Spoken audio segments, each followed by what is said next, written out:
You're listening to Heritage Radio Network.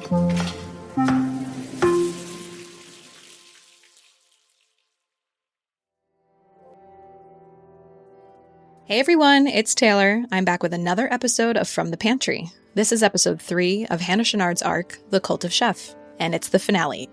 We have a lot to cover here, so Hannah's going to jump right in. Thanks, Taylor. Okay, everyone. Snuggle up with your blankie and tea.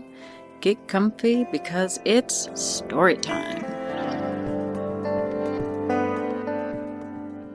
During the pandemic, I worked at a small, family-owned restaurant in Bed-Stuy.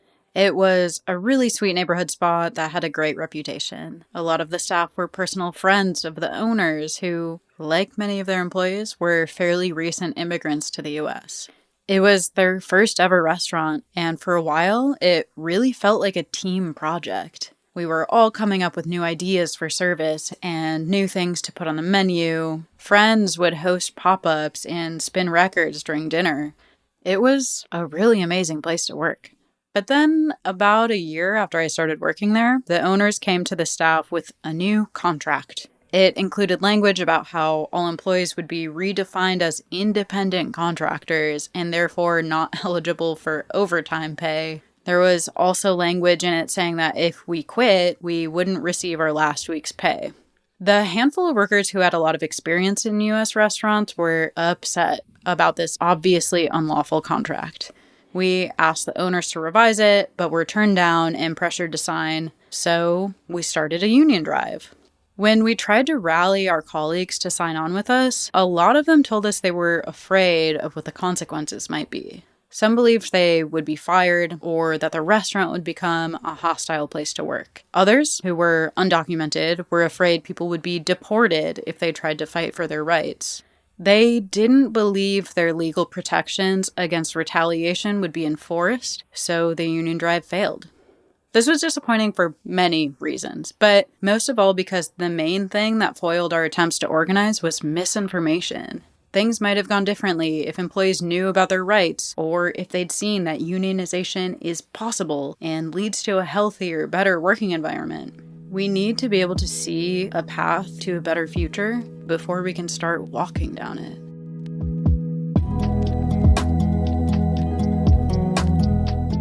We all know where I stand on this, so I'm not going to mince words. I think we need media to do a better job covering labor issues in food service. Solving the problems laid out in the previous episode will require a lot more than just education and awareness. Yes, but that's a place to start. Food media and media more generally hasn't done a great job of telling stories about where we are now, and an even worse job of showing us how to move forward. Remember those stats about HRN's coverage of chefs from way back in episode 1? Here's a refresher. 15 years, 17 shows. Almost 3,000 episodes interviewing many hundreds of chefs. Well, compare that with our coverage of issues related to restaurant workers' rights. The network has produced less than 20 episodes covering conditions for food service workers, all of which were published in the last 5 years. The 7-episode series Shift Work is the only show on the network dedicated to discussing wages, sexual harassment, discrimination, and workplace abuse that define this industry for many workers. In their modest mid-pandemic pivot to service industry labor issues, HRN joined a number of media outlets taking a look at the subject. As millions took to the streets to protest racialized state violence and COVID-19 ravaged the world, people in and out of the industry started to really question how these, quote, essential workers were faring. And the answer was not that well. Good Friday morning. Welcome back, everybody. As we head into the first weekend of this state of emergency, we're thinking about the hardest hit industries, including restaurants and bars who have had to close their doors. In the first weeks of the pandemic, most restaurants severely limited staffing or shut down entirely. As a result, nearly 6 million workers lost their jobs. Those who were able to stay employed, mostly back-of-house workers and management, paid a high price. Line cooks were more likely to die from COVID than workers in any other occupation in the country. Because if they did come down with it, they likely weren't able to take advantage of potentially life-saving benefits like paid sick leave or, health insurance. When all of their favorite restaurants started closing, the non-cocktail shaking public started to take notice. Food-focused publications like Eater and Grub Street supplemented their coverage of the great 2020 bucatini shortage with pieces on the trend of low-wage workers enforcing COVID regulations and risking their lives with little payoff. General news outlets jumped in too. CNN was heralding the, quote, restaurant apocalypse, and the New York Times profiled a series of contract delivery workers. The left-leaning outlet Jacobin dove into restaurant labor in an article citing a One Fair Wage study on rising rates of sexual harassment and declining tips. Even the staunch anti-reformers at Fox News followed suit, publishing an explainer of the same study a few days later. But since most of America has shed their masks and restaurants have reopened at full capacity, the world doesn't seem particularly interested in labor conditions for the server delivering their bottomless mimosas. For the most part, we're back to where we were before the pandemic, sharing cover stories like uncritical profiles of Michelin-awarded restaurants and the secret to summery desserts in winter.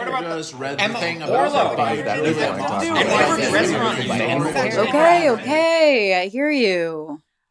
I know there's a chorus of people screaming at me right now about how some reporters are still writing about this. You're right. I admit it.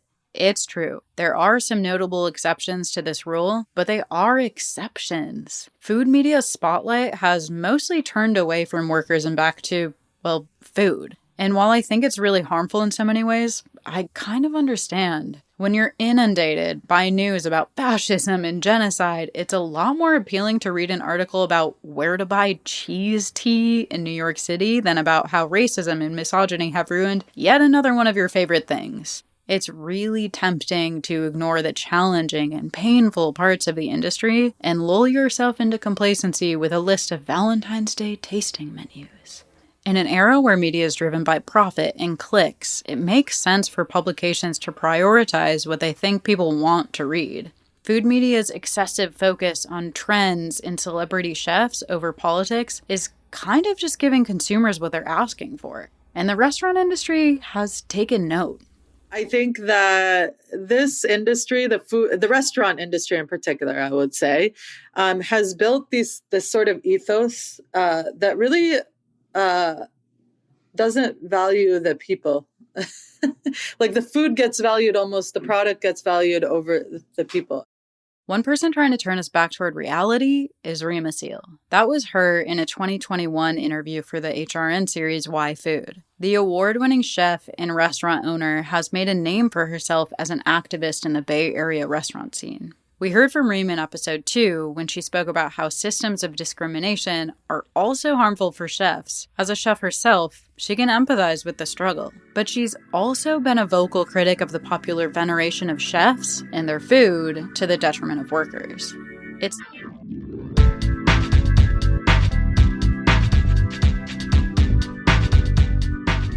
It's not just media diverting people's gaze. There are other players in the systems that influence a restaurant's success. Along with top restaurant lists by New York Times and other prominent news outlets, industry giants like the Michelin Guide and James Beard Foundation have a massive impact on restaurant reputation and visibility. Both organizations are clear that their assessments of restaurants and chefs have prioritized food quality above all else. Because their influence is so powerful, it's worth it to take a minute to talk about how exactly they make their decisions. The Michelin Guide is extremely secretive about their inspection process, but they're explicit about their assessment criteria. The exhaustive list includes quality of products, mastery of flavor and technique, value for money, the personality of the chef and their cuisine, and consistency. There's no mention of workplace conditions or workers at all. What the hell? The James Beard Foundation, on the other hand, is going through a bit of a rebrand. After being hit with scandal after scandal in the last 2 decades, think the foodie version of Oscar So White, the organization implemented a new code of ethics. It allows them to disqualify chefs or restaurants that commit workplace abuses like wage theft, sexual harassment, or physical violence. Their assessment criteria now requires candidate behavior align with the foundation's values and that the candidate demonstrates a commitment to, quote, equity, transparency, respect, integrity, and community. But make no mistake, it's still all about the product at the end of the day. To pull from their assessment criteria again, quote, food remains at the core of these awards. Even if the Beard Foundation system worked perfectly, which a New York Times investigation suggests it does not, it still wouldn't be challenging the basic premise of these types of awards. As it stands, the award is still based on the quality of the product. No one has to prove they treat workers well in order to qualify. When the Me Too movement led to the ouster of a number of famous chefs, musicians, and filmmakers, the whole point was that the problems were ubiquitous and rooted in systems of power. Our obsession with the product, whether it be films or music or food, allowed the issues to proliferate unchecked. We need to reconsider our priorities. As of now, restaurants aren't winning awards for how well they treat their workers. It usually doesn't factor into the evaluation at all. And sure, this might be because these organizations don't have the resources necessary to conduct thorough investigations and enforce the rules at every restaurant they work with. But it could also be because their corporate sponsors, like the Illinois branch of the National Restaurant Association, aren't especially interested in shaking things up. Reem sees her relationship with the award systems as evidence to the latter. When we hopped on a Zoom call early this year, she reflected on how her emerging activism marked the end of her industry accolades. Despite being highly decorated prior to speaking out, when she started asking for change, her phone line went quiet. I've never gotten a nomination again since I did that. People who benefit from the status quo are afraid of somebody like me. They want to give awards just for tokenism, but not give the power to actually influence how things are done. We can't say definitively that Reem was taken out of the running for awards because she was critical of those institutions. According to their award criteria, though, staying on the award-seeking treadmill requires food quality be prioritized above all else. Pouring all of your resources into sourcing and menu R&D likely comes at a cost to employee wages and benefits. If you're a chef that cares about both, like Reem, you're required to choose between pleasing the palates of judges and the welfare of your workers. You lose yourself in it, and therefore you lose the identity. You can't be a leader and a facilitator to your team that way. Even the best of us can get really separated from the reality on the ground, what's happening in our restaurants. So, where does that leave us? There are very few laws protecting workers, and they're poorly enforced. Media only occasionally covers labor issues, awards organizations don't really seem to care about workers, and chefs and restaurant owners don't seem motivated to improve the lives of people working for them. Things might look bleak, but in the face of all this, workers are taking things into their own hands, banding together to demand better working conditions. Here in New York, around 20 independent restaurants have successfully unionized, and even more are giving it their best shot. Food service titans are starting to feel the heat too. More than 500 Starbucks locations are unionized, and Chipotle began a union drive last year. Through collective action, workers in these unions are fighting against the longstanding belief that employees are dispensable and interchangeable, as in, if one puts up a fuss, they can simply be fired and replaced. Unions can make a huge difference for workers in any industry, but we have yet to see broad changes in food service. The contemporary union push is pretty fresh, and it's unclear how effective it will be, especially since it hasn't yet been paired with robust legal reform.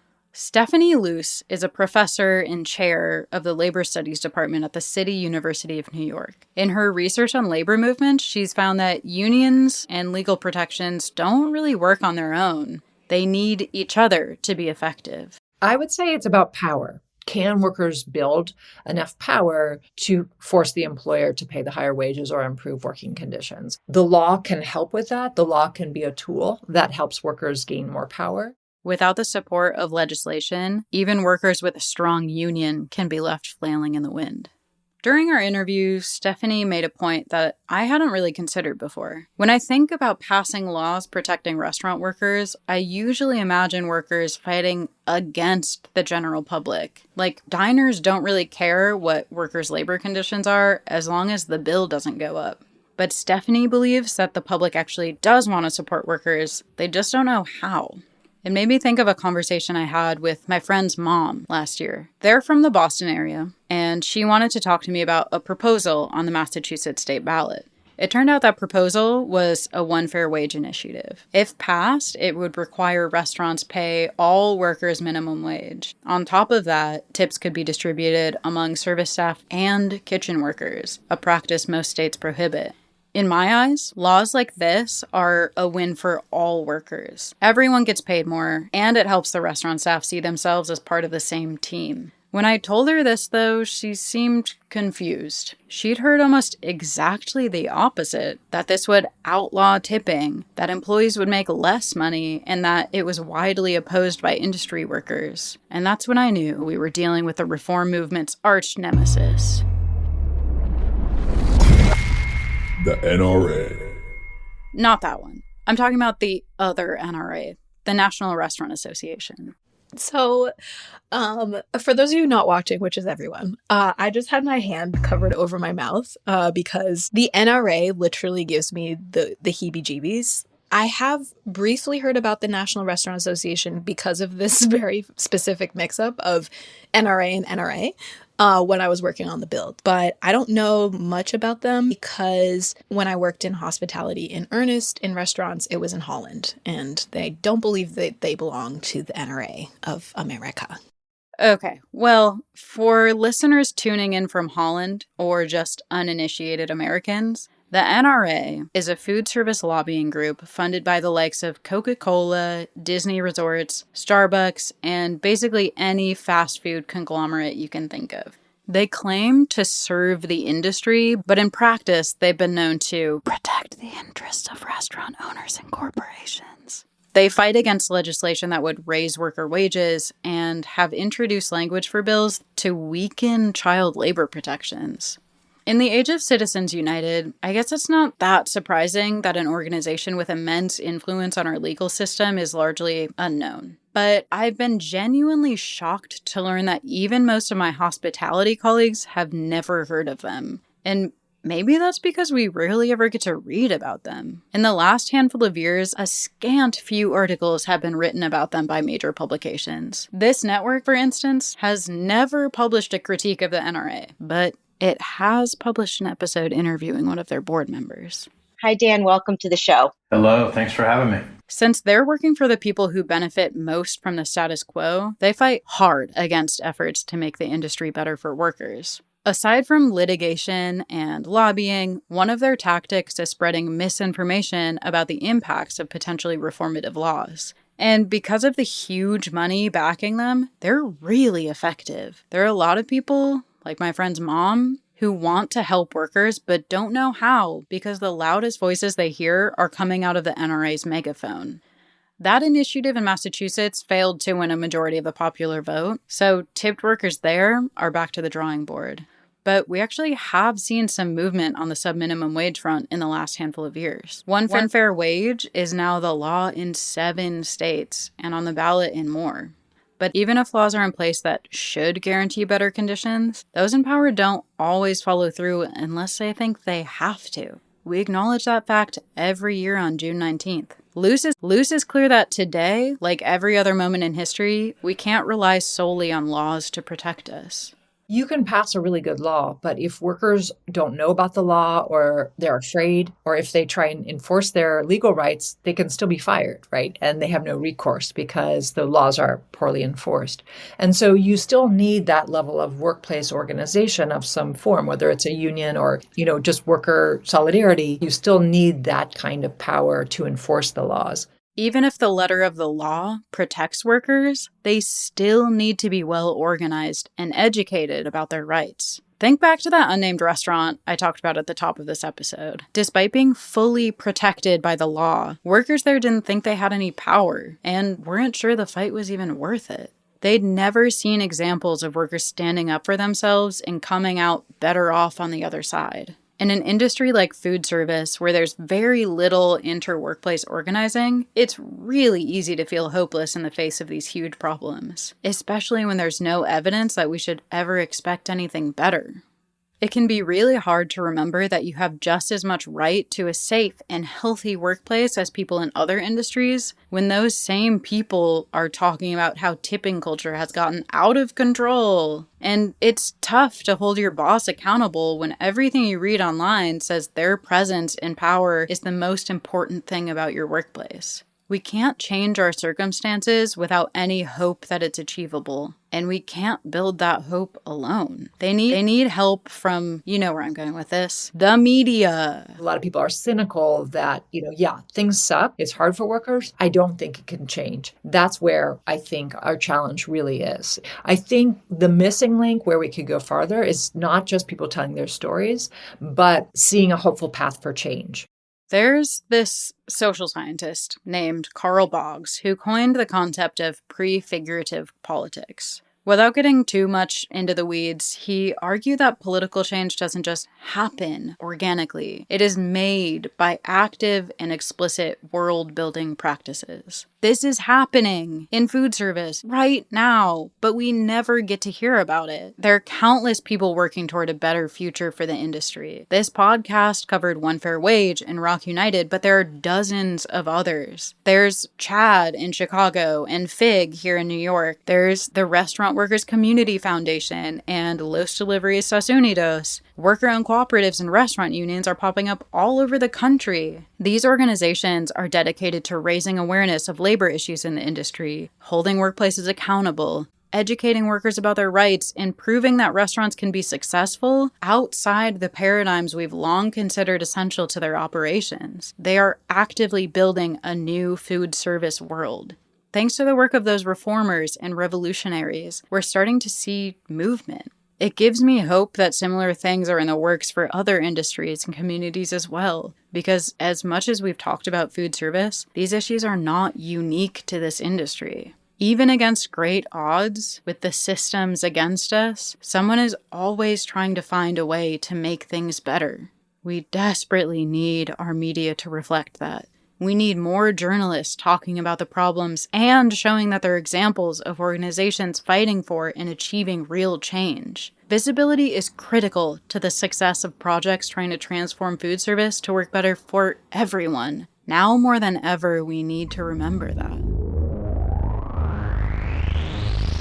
It's not lost on me that by the time the story is released, we may have seen the end of the National Labor Relations Board, an agency dedicated to protecting workers' rights. Just hours before I sat down to write the first draft of this, Donald Trump fired a leader of the NLRB as a form of political retaliation. Press freedom is on the line too. Jeff Bezos, the owner of the Washington Post and a MAGA sycophant, has released a statement that the outlet will now only publish right-wing neoliberal opinions. Since Trump took office, the FCC has filed lawsuits against CBS, NPR, and PBS. They've threatened to cut federal funding or rescind broadcasting licenses entirely if they publish content critical of the administration. These things are very scary for media workers. Even I, someone with essentially no platform, am afraid that talking about what's important could get me in trouble. Whether it's criticizing an administration that could detain me without recourse, or criticizing chefs with powerful connections in the industry that pays my rent. Standing up against power can be a risk, but refusing to do so forces people with less privilege to do that standing up for you. You and I both worked on an episode of Meat and Three last year that was about the bittersweet history of pralines. And I got to spend time with Robert King,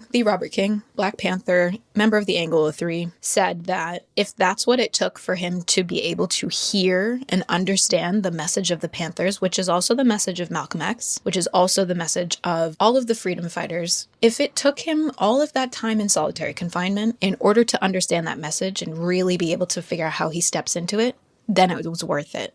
And to hear a person who spent that much time in his life in solitary confinement in one of the most notoriously violent and difficult and just awful prison industrial spaces in the United States of America, then what are we doing? Working on that story as someone new to the world of media was really influential to me. I heard about and spoke to people who had been stripped of their basic rights, but still worked so hard to stand up for what they believed was right. It reminded me that, especially as a person with a mic, I'm not just an observer of the world. The things I say and do influence it too. The recent challenges to press protections are scary, but they should serve as a reminder that we're all on the same team. This is a moment when everyone has to make a decision about where they stand, and those of us in the media have a bigger responsibility than most to make that decision thoughtfully. Especially for those who have a real platform, words and ideas have the power to change things. Fascist administrations wouldn't focus so much on suppressing them if they didn't. Media is a lever to control power, and everything we publish pushes the balance towards someone. It's every journalist's choice who that is. Who do you want to align yourself with?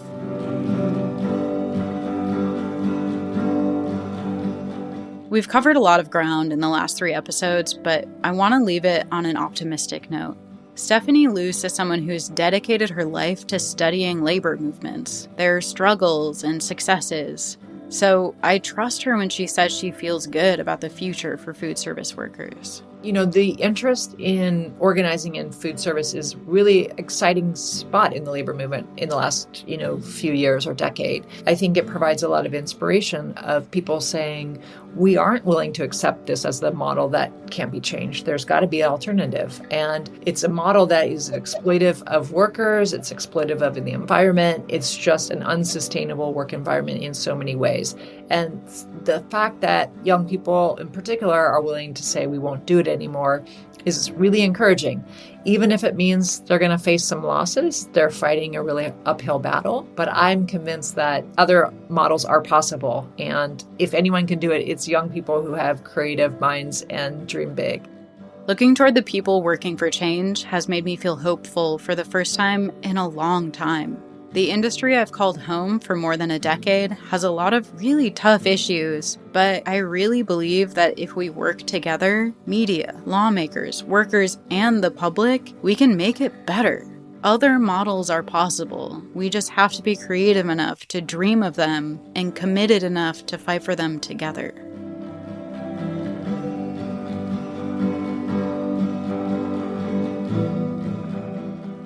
The Cult of Chef is written, produced, and edited by me, Hannah Chouinard. Our host is the one and only Taylor Early. Cover art for The Cult of Chef is designed by the incredible Michael Hampton. This episode features clips from the HRN series Why Food. For a link to the full episode, info on organizations working to reform food service, the NRA, One Fair Wage, and for links to the studies and articles cited here, check out our show notes. This episode of From the Pantry was produced by Hannah Chouinard, with support from Sam Girardi, Sasha DeBose, and Addison Austin Liu. From the Pantry is an original limited series that I developed for HRN. Our executive producers are H. Conley and me, Taylor Early. Our audio engineer is Sam Girardi. This program is supported, in part, by the Julia Child Foundation for Gastronomy and the Culinary Arts, as well as public funds from the New York City Department of Cultural Affairs in partnership with the City Council. From the Pantry is powered by Simplecast. From the Pantry is a production of Heritage Radio Network, the world's pioneer food radio station. Learn more at heritageradionetwork.org and follow us at heritage_radio and at meaty.gram. And in case you haven't already, don't forget to sign up for our new and improved HRN newsletter. You can find the link in our show notes.